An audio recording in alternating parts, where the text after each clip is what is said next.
Newsfirst has received reports that the breakwater on the Bund of the Parakrama Samudra is being converted into a walking path. Farmers in the area allege the construction will cause inevitable and irreversible damage to the historic river. Construction of the walking path has already commenced, with the boulders placed as a breakwater in the river dozered into the river itself. The walking path, which is 8 feet wide and 700 meters in length, is proposed to be constructed from the official residence of the government agent along the banks of the Parakrama Samudra to the statue of D.S. Senanayaka, located in the vicinity of Sluice Gate 1 of the Parakrama Samudra. The Urban Development Authority has submitted a proposal in this regard, and the project is estimated to cost 34 million rupees. This walking path is to be constructed along a total distance of 2 kilometers along the interior section of the banks of the Parakrama Samudra.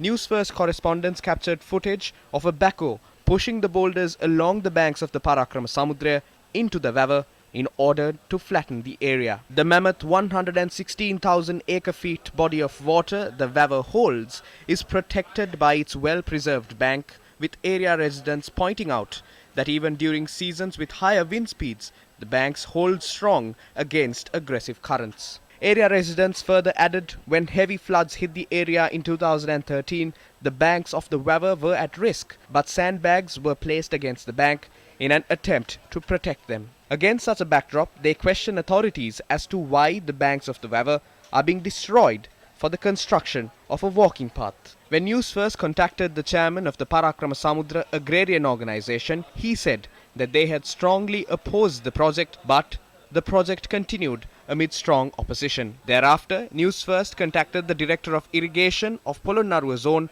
LMW Ratnasiri, for a clarification in this regard. In reply, he said the Urban Development Authority had approved the proposal to construct the walking path in question. He added the Department of Irrigation had also greenlit the project. However, farming communities in Polonnaruwa point out they were silenced while the Department of Irrigation handed out the contract to destroy the breakwater of the river. When we contacted the government agent of Polonnaruwa, W.A. Dharmasiri, he claimed this project carried out by the Department of Irrigation under the approval of the Urban Development Authority will not in any way damage the river. He added, the Department of Agrarian Services and the Department of Archaeology had also approved the project, and it was aimed at providing necessary facilities for people who visit the banks of the river on a daily basis. It was the great King Parakrama Bahu who said, "Do not release even a drop of rainwater to the sea without using it." He was the pioneer who oversaw the construction of this masterpiece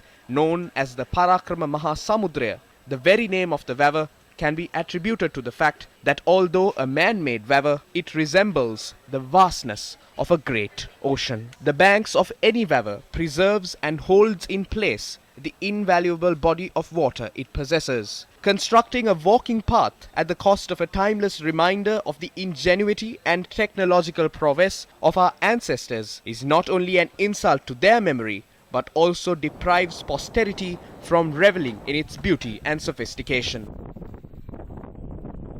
Who would be so reckless so as to intentionally destroy a masterpiece of ancient Sri Lanka's hydraulic heritage?